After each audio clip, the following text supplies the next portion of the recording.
Cette semaine, on s'intéresse aux fans de sport. Ah, moi, ce monde-là, je les comprends pas. Peu importe la température, qu'il pleuve, qu'il neige, ça se lève, ça sort dehors pour aller courir ou s'entraîner. Ah non. Moi, je parle de ceux qui regardent les autres faire du sport. Ah, OK, ceux-là. Ben, je les comprends pas plus.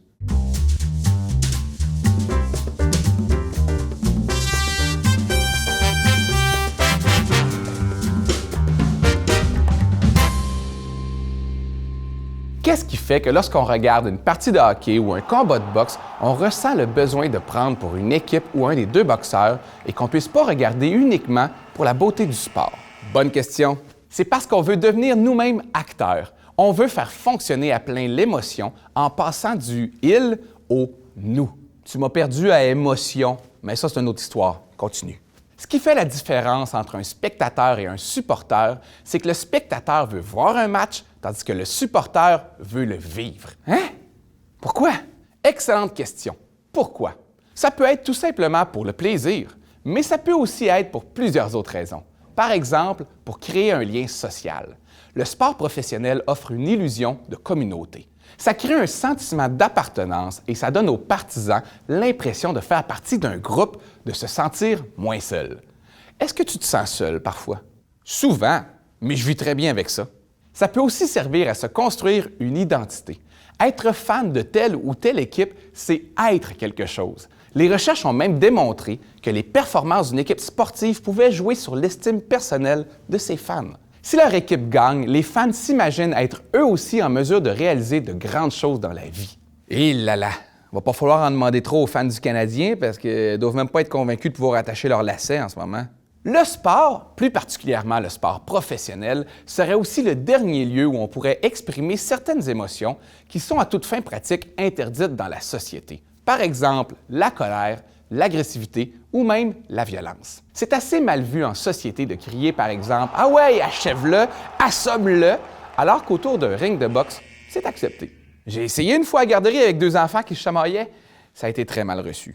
Un fait pas du tout amusant, des études réalisées dans certaines villes, les soirs de match, ont démontré que lorsque l'équipe perd, la violence conjugale augmente de 38 %. Le plus étrange, c'est lorsque l'équipe gagne, la violence conjugale augmente de 28 %.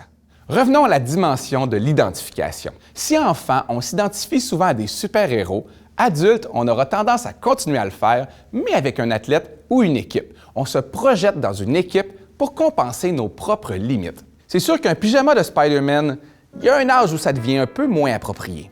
Être fan peut aussi servir à exprimer son patriotisme ou son nationalisme. D'ailleurs, c'est l'ex-ministre Sam Hamad qui disait « Les gens de Québec ne veulent pas un pays, ils veulent une équipe de hockey. » Fascinant, parce que ça pourrait être la même personne qui nous amène les deux.